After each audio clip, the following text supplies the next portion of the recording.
할렐루야.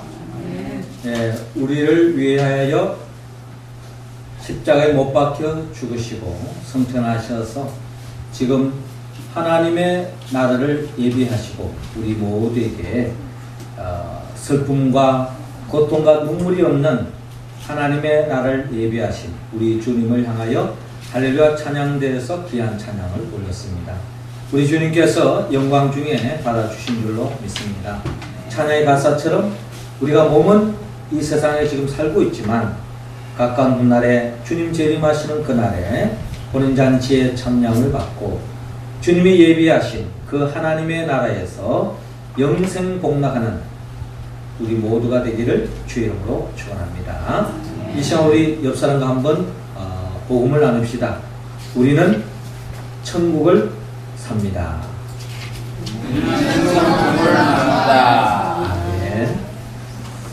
그렇습니다. 우리는 천국을 꿈꾸며 살아갈 뿐만 아니라 이 세상 속에서도 늘 그 천국을 미리 맛보며 살아가는 공동체인 줄로 믿습니다.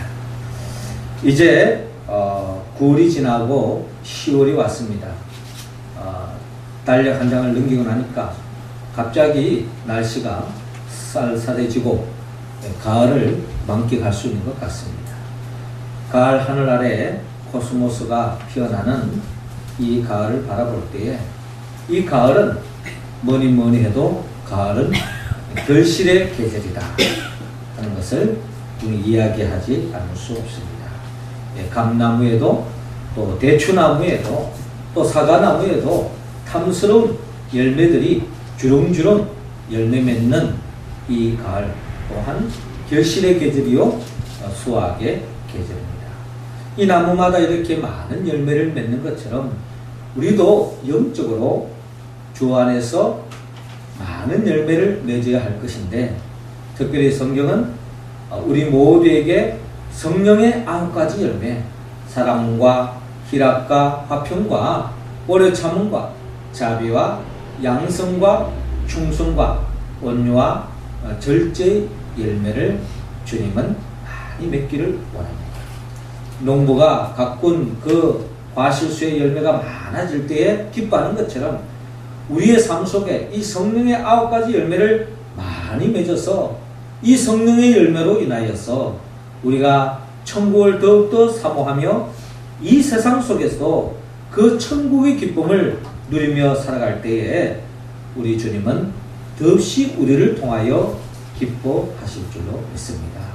이 가을에 우리 모두가 주 안에서 성령의 9가지 열매를 많이 맺을 뿐만 아니라 영적으로 육적으로 풍성한 복을 받아서 더없이 행복한 하루하루의 삶을 열어가는 우리의 삶이 되기를 주님은 원하고 있습니다. 오늘 성경 본문의 말씀은 어떻게 하면 우리가 이 세상 속에서 하나님의 은혜로 영적인 열매를 많이 맺을 뿐만 아니라 풍성한 행복한 삶을 살아갈 수 있는지 성경은 그 길을 오늘도 우리에게 가르쳐주고 있습니다. 주님은 오늘 본문 2절을 중심으로 우리가 풍성한 삶을 살기 위하여 하늘의 복을 받기 위해서는 주님을 영접해야 된다고 말씀하고 있습니다. 2절 말씀 우리 같이 한번 읽어볼까요? 시작. 바리새인들이 예수께 나와 그를 시험하여 묻되 사람이 아내를 버리는 것이 옳으니까. 아멘. 자, 오늘 성경은 본문 2절 이렇게 시작하고 있습니다. 바리새인들이 예수께 나와 그를 시험하여 묻되 사람이 아내를 버리는 것이 옳으니까 라고 질문하고 있습니다. 오늘 바리새인들이 예수님께 나아가고 있습니다. 우리가 오늘 주의 전에 나와 하나님께 나왔던 것처럼 바리새인들도 지금 예수님께 나아가고 있습니다. 그런데 그들이 예수님께 다가가서 질문을 하는데 그들의 인생 문제에 정말 해결할 수 없는 그런 실타래처럼 얽혀져 있는 그 문제를 해결하기 위해서 또 주님으로부터 답을 듣기 위해서 지금 다가간다면야 얼마나 좋겠습니까?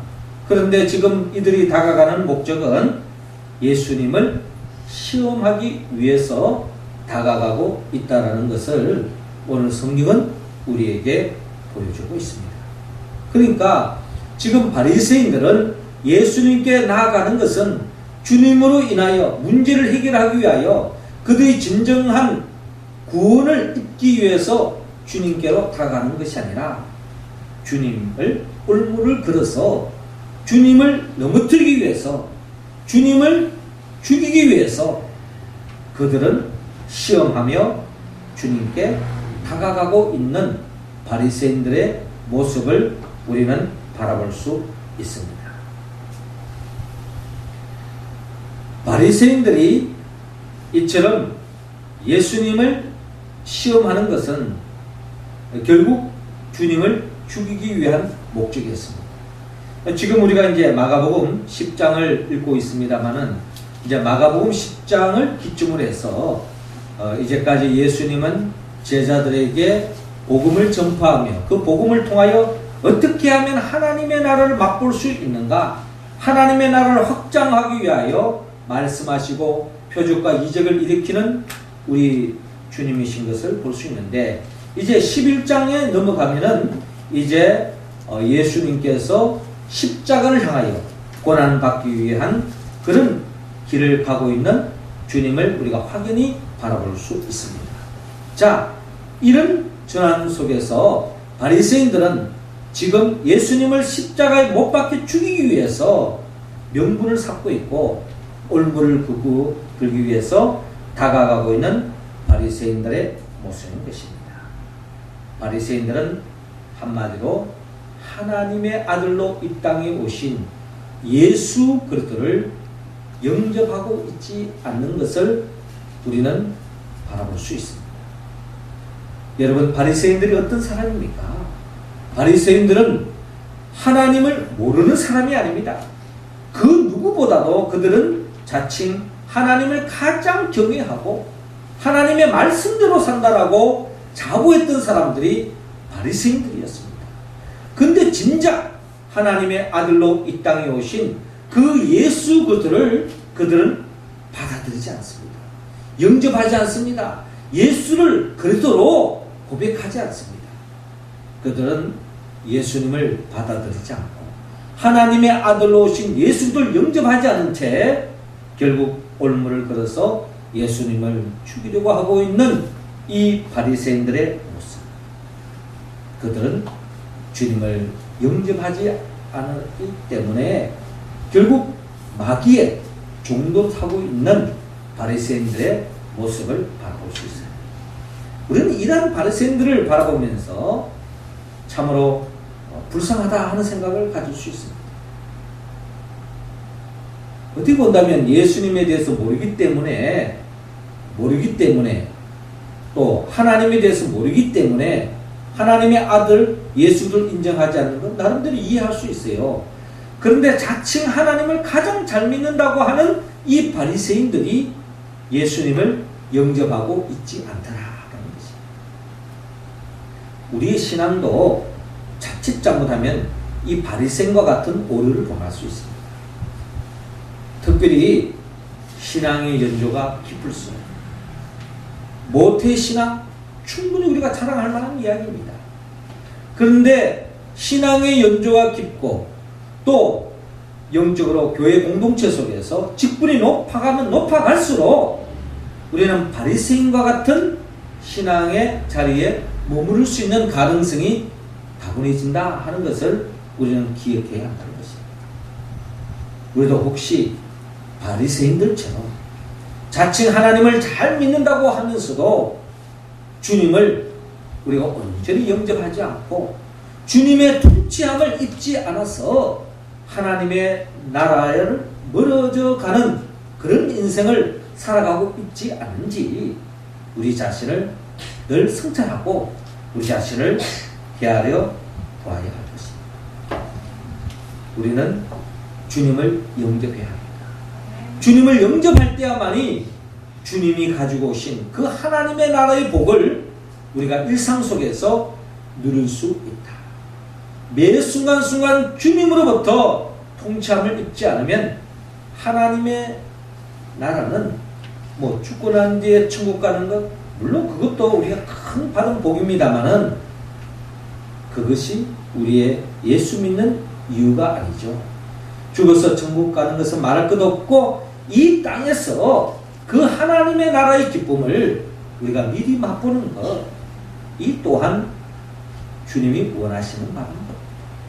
그러므로 우리는 늘 일상 속에서 주님을 영접하고 주님을 시험하지 않고 주님의 말씀에 그대로 우리가 따르는 통치함을 입을 때에 하나님의 나라가 임할 줄로 믿습니다. 하늘의 달을 바라보면 달은 스스로 빛을 발하지 않습니다. 시력 같은 어둠을 보면, 보름달을 보면 야, 참 달이 밝다 하지만 사실 달이 밝은 것이 아니라, 달이 밝은 것은 달 자체의 빛을 발하는 것이 아니라 태양으로부터 오는 그 빛을 받아서 반사함을 통해서 우리 눈에 달이 밝게 보일 뿐이지 달 자체의 빛을 발하는 게 아니라는 겁니다. 태양은 자체의 빛을 발하잖아요. 근데 달은 태양으로부터 빛을 받아서 그 빛을 반사하여서 우리 눈에는 달이 밝게 보일 뿐이라는 겁니다. 그렇습니다. 우리 스스로는 이 땅에 하나님의 나라의 복을 누릴 수 있는 근원적인 것 같은 우리의 조건이 충족되어져 있는 존재가 아닙니다. 우리는 주님을 영접할 때 주님의 은혜로 구원받을 수 있고 하나님의 나라를 맛볼 수 있는 것이 우리가 스스로 우리의 능력으로 그 하나님의 나라를 이루고 하나님의 나라를 맛볼 수 있는 그런 주체적인 존재가 아니라는 것을 성경은 말씀하고 있습니다. 그러므로 우리는 전적으로 예수 그리스도를 영접해야만이, 주님을 받아들여야만이, 주님의 통치를 받아야만이 우리의 일상 속에서 하나님의 나라를 맛볼 수 있다는 것입니다. 사랑하는 성도 여러분, 우리 모두는 주님을 영접하고 주님의 통치함을 받아서 일상 속에서 그 하나님의 나라의 구원의 복을 매일 받아 누릴 수 있기를 주의 이름으로 축원합니다. 이어서 두 번째로 우리가 하나님으로부터 주시는 그 하늘의 복을 충만히 평생히 받아 누리기 위해서는 오늘 본문 9절을 중심으로 주님께 순종하라고 말씀하고 있습니다. 9절 말씀 우리 할렐루야 찬양 가운데 읽어주시기 바랍니다. 시작. 그러므로 하나님이 짝지어 주신 것을 사람이 가지지 못할지라 하시더라. 아멘. 자, 오늘 본문 2절에 이렇게 시작하고 있죠. 바리새인들이 예수께 나와 그를 시험하여 묻되 사람이 아내를 버리는 것이 옳으니까. 자, 지금 바리새인들은 주님을 온전히 영접하지 않았어요. 지금 주님을 시험하고 있습니다. 올무에 걸려고 합니다. 그 올무에 걸기 위해서 그들은 이혼 문제를 놓고서 주님께 질문을 던지고 있습니다. 사람이 아내를 버리는 것이 옳으니까 라고 하는 이 질문 속에 이 결혼 문제와 이혼 문제에 대해서 화두를 던지며 주님께 질문하고 있습니다. 이 질문은 이들이 무슨 이혼에 대해서 또 결혼에 대해서 주님에 대해서 알고 싶어서 하는 것이 아니라 이 문제를 제기해서 예수님을 아주 그냥 애매하게 예수님을 아주 곤란하게 만들고 결국 예수님이 이 질문에 대해서 어떤 대답을 하더라도 문제시할 수 있는, 문제 삼을 수 있는 건덕지가 이 질문 속에 담겨져 있기 때문에 결국 예수님의 올무를 걸기 위한 계획이었다는 것입니다. 자, 이러한 이 바리새인들의 이 음모, 이 계략을 주님은 간파하고 있습니다. 그래서 주님께서 3절에 이런 질문하죠. 대답하여 이르시되 모세가 어떻게 너희에게 명하였느냐? 라고 질문하고 있습니다. 이때 4절에 이르되 모세는 이혼 정서를 써주어 버리기를 허락하였나이다 라고 대답하고 있습니다. 그러면서 예수께서 그들에게 이르시되 너희 마음이 완악함으로 말미암아 이 명령을 기록하였거니와 창조 때로부터 사람을 남자와 여자로 지었었으니 이러므로 사람이 그 부모를 떠나서 그 둘이 한 몸이 될지라. 이러한즉 이제 둘이 아니요 한 몸이니 그러므로 하나님이 짝지어 주신 것을 사람이 나누지 못할지니라 라고 말씀하고 있습니다.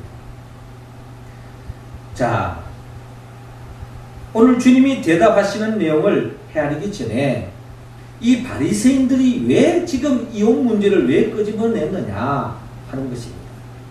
그것은 그 당시에 이 이스라엘을 통치하는 왕이 헤롯 왕이었습니다. 헤롯 왕은 자기의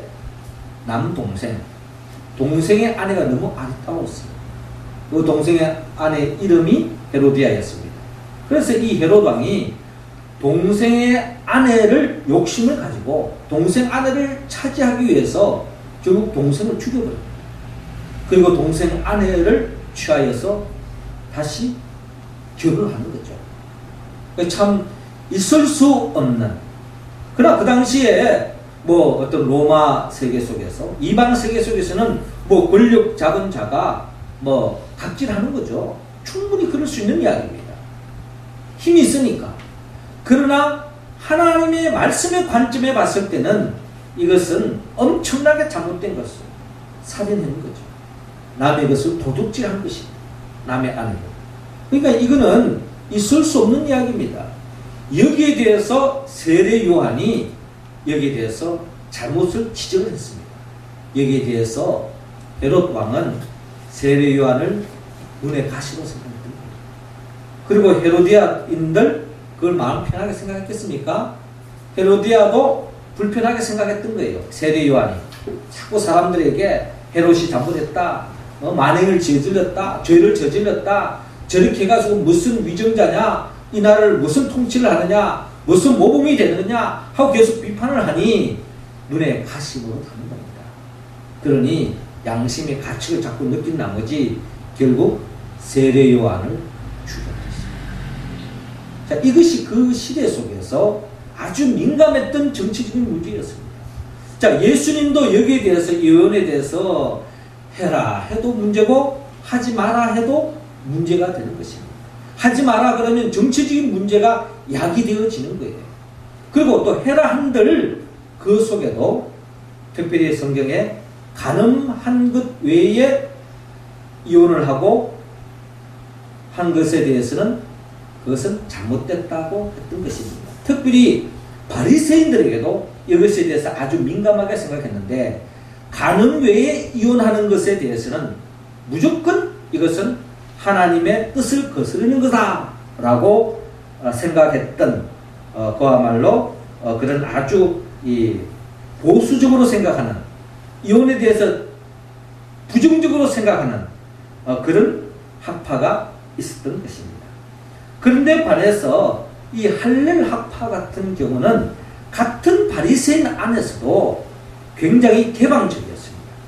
그래서 그들은 성경에도 이혼에 대해서 가능성을 열어놨기 때문에 이혼 사유를 보면은 아침밥을 태웠으므로, 반찬에 소금이 많이 넣었으므로, 또 집안 청소가 형편이 없으므로, 남편에게 심하게 대꾸했으므로, 길거리에서 여자들이 얼굴을 함부로 보였으므로, 이런 나름대로 그 당시에 정서를 가미해서 그냥 코에 가면 코걸이, 귀에 가면 귀걸이 식으로 자기 이익에 따라서 이혼을 함부로 했던 것이 그 당시에 또 하나의 모습이었던 것입니다.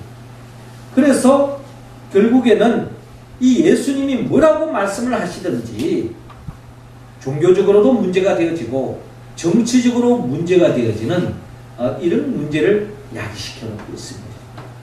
그렇게 해서 결국에는 예수님을 넘어뜨리려고 하는 계략이 담겨져 있는 것입니다.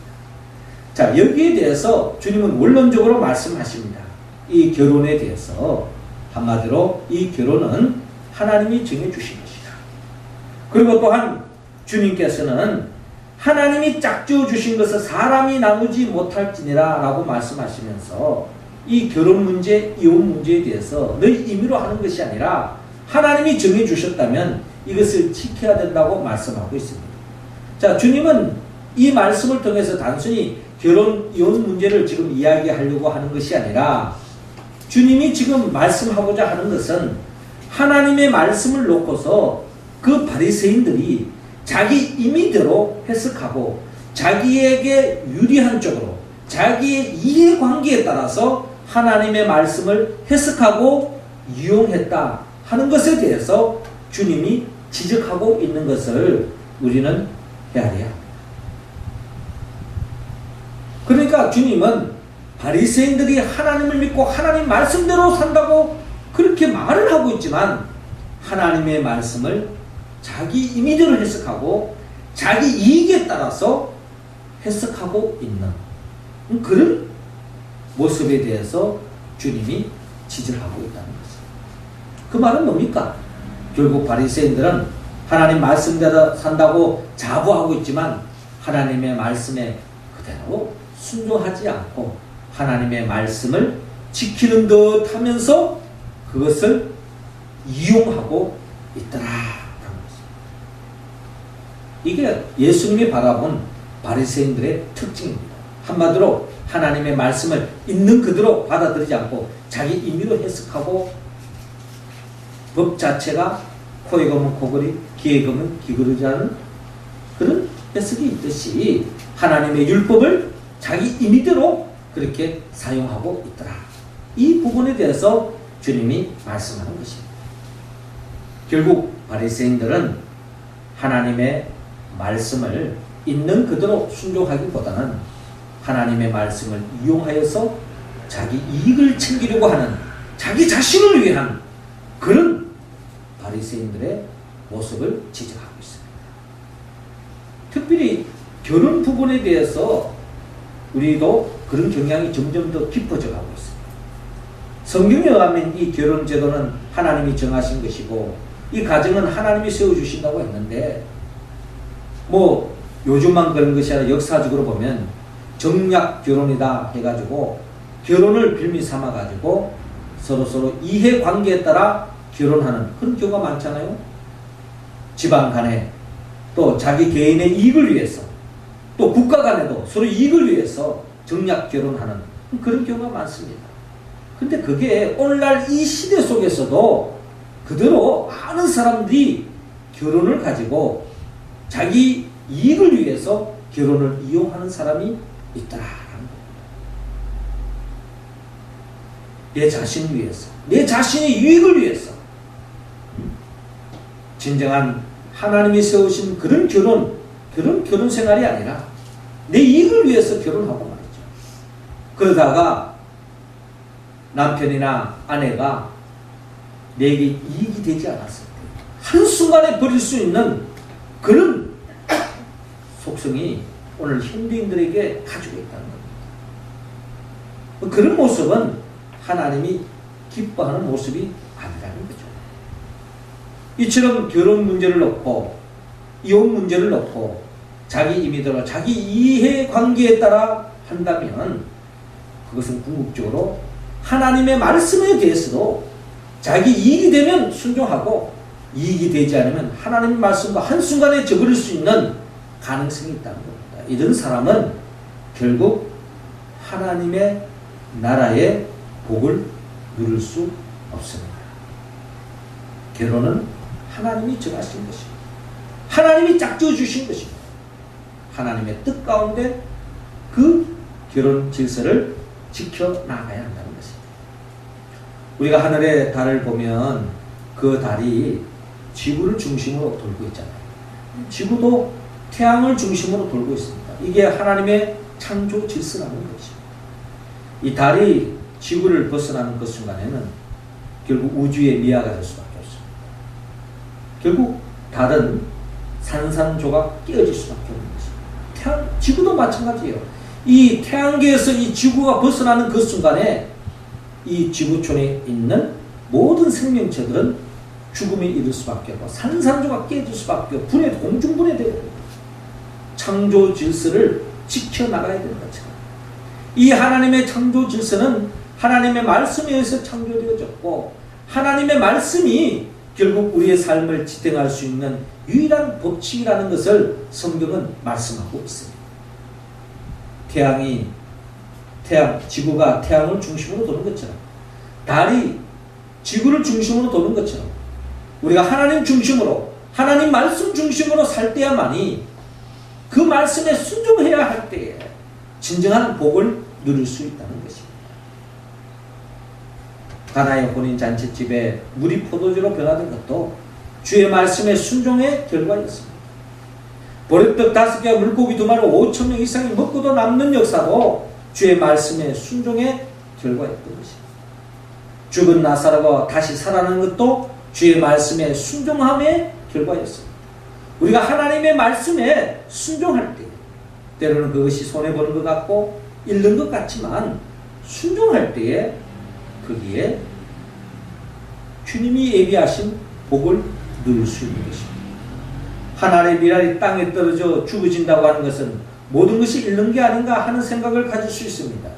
우리가 일상 속에 주님의 말씀대로 산다고 하는 것은 손해보는 게 아닌가, 희생되는 거 아닌가, 잃는 게 아닌가 생각될 때도 있습니다. 그러나 그 말씀대로 순종했을 때에 한 알의 밀알이 땅에 떨어져 죽음으로 인하여 30배, 60배, 100배의 결실을 맺는 것처럼, 우리도 주의 말씀에 순종할 때에 하나님이 예비하신 그 충만한 복을 받아 누릴 줄로 믿습니다. 우리의 삶 속에 하나님의 말씀을 내 이해관계로 짜집게 한다든지, 내 이해관계에 따라 그 말씀을 받아들이고 또한 거부하는 그런 삶을 멀리하고 철저히 주의 말씀에 아멘으로 화답하여 그 말씀대로 순종하여서 하나님이 예비하신 충만한 복을 받아 누리는 시냇가의 신겨진 나무와 같은 우리 모두가 되기를 주의 이름으로 축원합니다. 이어서 주님은 오늘 본문 15절을 중심으로 우리에게 겸손하라 라고 말씀하고 있습니다. 15절 말씀 우리 같이 한번 읽어볼까요? 시작. 내가 진실로 너에게 이르노니 누구든지 하나님의 나라를 어린아이와 같이 받들지 않는 자는 결단코 그곳에 들어가지 못하리라 하시고. 아멘. 자, 오늘 본문 13절 이렇게 시작하고 있습니다. 사람들이 예수께서 만져주심을 바라고 어린아이들을 데리고 오매 제자들이 꾸짖거늘. 지금 제자들이 어린아이를 데리고 오는데 꾸짖고 있습니다. 근데 우리가 충분히 제자들의 입장을 헤아려볼 필요가 있어요. 지금 예수님이 바리새인들을 중심으로 지금 논쟁을 벌이고 있잖아요. 대화를 하고 있잖아요. 근데 지금 이 대화가 화기애애한 그런 분위기 속에 대화하고 있지 않습니다. 한마디로 말 속에 칼이 왔다 갔다 하는 듯한 그런 분위기가 지금 예수님과 바리새인과 대화 속에서 지금 있는 거예요. 한마디로 초긴장된 분위기가 아닐 수 없는 것입니다. 자, 이럴 때에 많은 사람들 중에 예수님께 다가가서 주님으로 인하여 축복기도 받고 싶은, 우리 자녀들이 더 잘되기 위해서 주님께 들어가서 주님께 축복기도 받고 싶은 그런 사람도 있지 않았겠어요? 바리새인만 있는 게 아니잖아요. 예수님 주위에는 주님을 죽이려고 하는 사람도 있고 주님을 통하여 진정한 구원을 맛보려고 하는 사람들도 공존하고 있다는 겁니다. 그런데 지금 바리새인과 더불어서 아주 민감한 이때에 어떤 사람이 우리 자녀들이 주님의 기도를 받고 복 받는다면 더없이 행복한 인생을 열릴 거다 생각하며 애들을 데리고 막 주님께로 다가오는 거예요. 그래서 갑자기 아주 그냥 긴장된 분위기가 깨지면서 어린아이들의 소리가 나면서 아주 그냥 분위기가 좀 산만해지는 그런 분위기가 있습니다. 그러니까 이제 예수님의 제자들이 꾸짖는 거예요. 뭐 우리 보면 동네 약장사들 보면 애들은 뭐 가거라 가 하면서 약을 파는 우리 약장사들 이야기처럼 애들이 자꾸 왔다 갔다 하면은 이 살려고 하는 사람들이 에게 자기가 뭔가 전달하는 게 잘 전달도 안 되어지고 분위기가 산만해지니까 애들은 가라는 거죠. 또 애들이 아무리 많이 있어봐야 이 장사가 안 되는 거예요. 애들 돈 있는 것도 아니고. 그러니까 애들은 별거 없으니까 나가라는 거죠. 예수님의 제자들이 지금 이 애들이 오는 것을 지금 가로막고 있습니다. 꾸짖고 있습니다. 그런데 여기에 대해서 예수님의 반응은 14절에 예수께서 보시고 노하시어 이르시되 어린 아이들이 내게 오는 것을 용납하고 금하지 말라. 하나님의 나라가 이런 자의 것이니라 라고 말씀하고 있습니다. 주님의 모든 사역, 말씀의 초점은 하나님의 나라에 있는 거예요. 어떻게 하면 이 세상에 있는 많은 사람들이 하나님의 나라를 사모하며 이 세상 속에도 하나님의 나라의 기쁨을 맛보며 살아갈 수 있겠는가? 이것을 지금 전파하고 있는데 바리새인들이 주님을 영접하지 않고 자꾸 이상한 질문하고 주님을 넘어뜨리게 하는 이런 분위기 속에서 주님은 어린아이들이 오는 것을 그대로 받아들이고 있는 겁니다. 그리고 이 어린아이에 대해서 주님이 관심을 갖는 거예요. 어린아이들을 내게 오는 것을 용납하고 금하지 말라.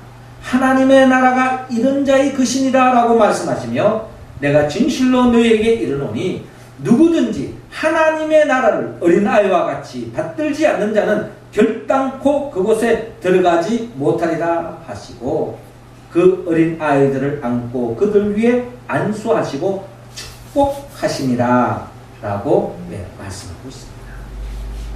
자, 우리는 여기에서 이 바리새인과 이 결혼 이혼 문제 놓고 아주 민첩할 때 왜 지금 어린아이를 등장해서 오늘 성경은 우리에게 말씀하고 있느냐. 결국 이 어린아이들은 지금 주님이 집중하고 있는데 이 어린아이들은 바리새인과 대조적인 모습을 우리에게 부각시키고 있는 거예요. 주님이 지금 이 어린아이를 높여주고 이 어린아이를 축복하고 이 어린아이와 같이 아니면 하늘나라에 들어갈 수 없다라고 말하는 것은 한마디로 이 바리새인들은 영적으로 어린아이와 같이 않다는 것을 이야기하고 있는 거예요. 여러분, 어린아이들은 물론 우리 어른들을 보기에는 좀 약해 보이고 또 어떻게 보면은 또 어떤 독립성도 없어 보이고 천진난만하고 순진하고 이렇게 보이지만 주님이 보는 영적인 관점에서 바라봤을 때에 즉 창조주 하나님의 눈으로 예수님이 이 어린아이들을 바라봤을 때에 이 바리새인과 비교해 보면 이 바리새인들은 나름대로 똑똑하고 하나님 말씀에 대해서 안다라고 생각하고 자기 나름대로 뭔가 잘났다고 생각하는 이 바리새인들을 보았을 때에 저런 모습을 가지고는 주님이 하나님의 그 나라의 복을 주고 싶은데 그들은 그 복을 지금 차고 있다는 거예요. 바리새인들. 이 바리새인들로 하나님을 믿고 말씀대로 살려고 하는 목적이 뭡니까? 하나님 복 받아가 잘 살려고 하는 거 아닙니까? 근데 주님의 눈으로 봤을 때는 이들은 하나님이 주고자 하는 진정한 복을 차고 있다는 것입니다. 왜?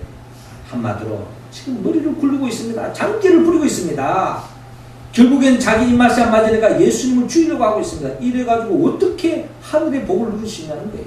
그런데 반해서 이 어린아이들은 어떻게 보면 때묻지 않고 순진하고 한마디로 어린아이들은 순수하다는 겁니다. 그리고 어린아이의 특징 중에 하나가 어린아이들은 의존적입니다. 한마디로 겸손하다는 거죠. 겸손한 사람이 그 누군가를 나름대로 의존할 수 있는 거지. 교만한 사람은 그 누구를 절대로 의지하지 않습니다. 예수 믿으세요 하면은 내 주복을 믿으세요 하는 사람들은 거기다가 자기 잘났다고 하는 거예요. 교만한 사람의 특징입니다. 우리가 예수 믿는다고 하는 것은 우리가 겸손한 사람이라고 영적으로 우리가 해석할 수 있어요. 왜? 내 힘으로는 살 수 없기 때문에. 나는 부족하기 때문에. 나는 연약하기 때문에. 나는 죄인이기 때문에. 주님이 나를 붙잡아 주시고 이끌어 주지 않으면 나는 아무것도 할 수 없습니다. 마치 갓난아이와 같습니다. 어미가 젖을 물어주지 않으면 내 힘으로 살아갈 수 없는 갓난아이 같은 존재입니다 하는 그런 겸손한 마음을 가진 자만이 주님을 영접할 수 있고 주의 말씀을 그대로 아멘으로 받아들일 수 있는 거지. 자기 잘났다는 사람 절대로 주님을 영접하지 않습니다. 주님의 말씀에 순종하지 않습니다. 말씀이 있더라도 자기 머리로 또 다시 해석해서 자기 머리대로 움직이는 거예요. 그러니 오늘 주님께서는 이 어린아이와 같이 순수하게 주님의 말씀을 그대로 받아들이고 또 주님을 전적으로 의지하는 이 어린아이 같은 마음을 가질 때야만이 진정한 하나님의 나라에 들어갈 수 있고 하나님의 나라의 복을 이 땅에서 맛볼 수 있다고 주님은 말씀하고 있습니다. 그러므로 우리 모두도 어린아이 같은 이런 순수한 마음, 절대적으로 주님을 의지하는 겸손한 우리가 되어질 때에 진정한 참된 복을 받을 수 있다는 것입니다. 하늘에 달을 보면 달이 꽉 차는 그 순간에 어떻게 되는 거예요? 기울어지는 것입니다. 그런데 텅 비어진 초생달은 시간이 갈수록 꽉 채워지는 것을 볼 수가 있어요. 내가 완전한 존재라고 자부하고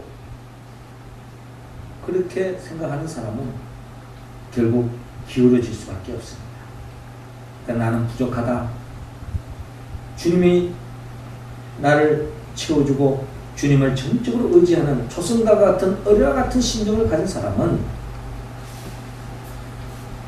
하나님이 보름달 같은 꽉 채워주는 복을 누릴 수 있다는 거예요. 심령이 가난한 자는 복이 있나니 천국이 저희 것이며 라고 말했던 것처럼 겸손한 자만이 하나님의 복을 누릴 수 있다는 것입니다.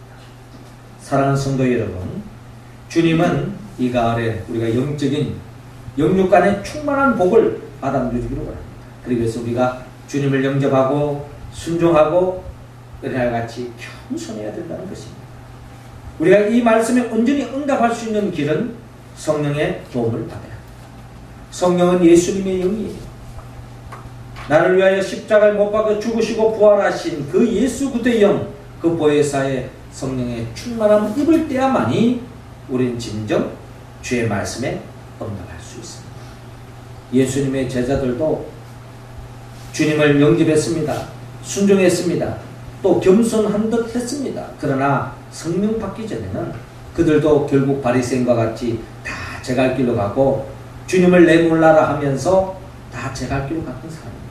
그러나 그들이 성령 충만함을 받고 난 뒤부터는 주님을 내 인생의 왕으로 영접하고 주님의 말씀이라면 철저하게 순종하고 겸손하게 성령의 도움을 의지하며 나아갔을 때에 세상이 감당치 못하는 그런 복된 인생으로 세움받았던 것처럼 우리 모두도 성령에 충만하여 오늘 주님이 우리에게 말씀하신 이 말씀에 응답하여 하나님께 영광 돌리고 하나님이 예비하신 그 하늘의 복을 받아 누리는 우리 모두가 되기를 주의 이름으로 축원합니다. 기도드리겠습니다. 하늘에 계신 우리 아버지, 이 시간 하늘 문 활짝 여시사 우리 한 사람 한 사람 성령의 기름을 부어주시되 충만히 부어주셔서 성령의 이끌림 속에 우리가 전적으로 주님을 영접하고 순종하고 주님을 전적으로 의존하는 겸손한 믿음의 길을 걸어가는 우리 모두가 되게 하여 주옵소서. 예수님의 이름으로 기도하옵나이다. 아멘.